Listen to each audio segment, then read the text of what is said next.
Alright guys, so as youth, there are a lot of programs that you can do, right? You can do Civil Air Patrol, you can do ROTC, which are the two programs we're going to talk about, but there's also a lot of other programs out there. I mean, you got YMCA, you got all these.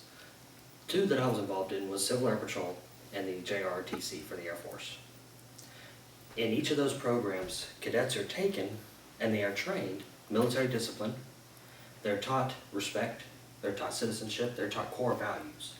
Now, the ROTC and Civil Air Patrol can be talked about together because they are so similar in nature that it's easy to do. The Civil Air Patrol was actually founded around the time that World War II began. Well, probably not began, but about the time the U.S. entered it. About a week before the attack on Pearl Harbor, a bunch of aviators, they said, hey, you know, we're concerned about the defense of our nation. Let us help. Let us use our planes. Let us use our skills. Let us help in the effort. By the time they actually got incorporated into an actual organization, they had over 500,000 flight hours. They downed 2 enemy submarines off the coast. And they also saved thousands of lives. All right? Because of that, where did it go? Yeah. Because of that, Truman signed in 1946 a public law stating that Civil Air Patrol was a nonprofit organization designed to help save people and to help train people. We did SAREXs, search and rescue exercises. In 1948, however, Congress passed another law that actually made it an official Air Force auxiliary, basically to support the Air Force in its mission. ROTC, on the other hand, started about 1911. Lieutenant Edgar Stevers, his vision was to have a corps of cadets at the high school level that said, hey, we want to have somebody trained in citizenship, discipline, military courtesy, basically as a way to train better citizens for the next day. The official organization, there it goes. National Defense Act of 1916 started the Army JROTC. The Air Force JROTC didn't actually start until around 1964. All right. Now, what do they do is the next question. Like I said, first thing they do is leadership, discipline, and then also the opportunities that you can have through the two programs. Leadership, basically what they do is they start and they take a cadet and they start them off at the very bottom. You start off as a cadet airman, just like you would in the military. You enlist, you start off as an airman. Your job is to do whatever you're told to do. That's all. But as you gain experience and you learn what the groups are about, that's when you say, okay, I'm ready to take that next step. You become an NCO. For example, my freshman year, I was one of 3 cadets in my corps to hit Cadet Staff Sergeant. I was a flight leader. At that point, I got selected to go to summer leadership school. I came back as an officer the second year. Cadets are able to do that at different points in their career as a cadet. Same thing in Civil Air Patrol, except their ranking structure is a little slower. Progression is based on tests and other stuff like that.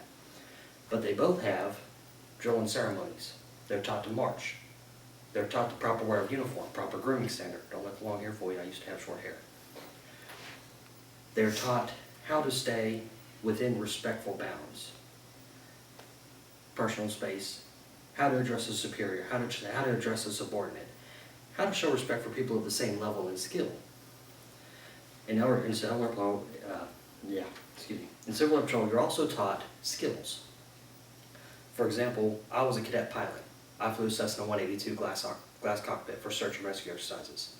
Now, I was a cadet pilot, so I did have an instructor pilot at all times. But those skills translated. If y'all remember a couple of years back, the Camp Minden helicopter crash. We actually saved 2 of those pilots. That was part of the Civil Air Patrol mission. Based on that, ROTC helped out as well. That was actually part of my job between the two programs. I was the liaison officer between both of them by my senior year. Now, the other part of leadership is as you advance in the ranks. By my senior year, I was a cadet colonel in charge of 263 cadets. My job was to oversee training, ensure that they all kept within standards and regs. That would also kept me within the thing that they could do for discipline. Each one of them, again, had to respect superiors, had to respect subordinates. The things that all that leads up into, all the different things that you can do inside the programs, your ranking, earning positions, doing all the skills. That increases the opportunities for the programs. Things that you can do outside of them. Like say you do 4 years of ROTC, you enlist in the military. Military gives you advanced promotion to E3. That's 2 ranks. Considering that you go 2 to 3 years per promotion, you're about 2 to 6 years jump start on your ranking system. All right. The other things you can do is the skills that transfer in. Like I said, radio operator, being a cadet pilot, learning how to keep within your discipline standards. Those all transfer into a career place. Also, pad your resume. By the time I got out of both programs, I had over 4,000 hours of service. Resumes look great with that kind of stuff on there. So once again, you've got discipline, you've got leadership, and you've got the opportunities of each of the programs and what they offer. That's it.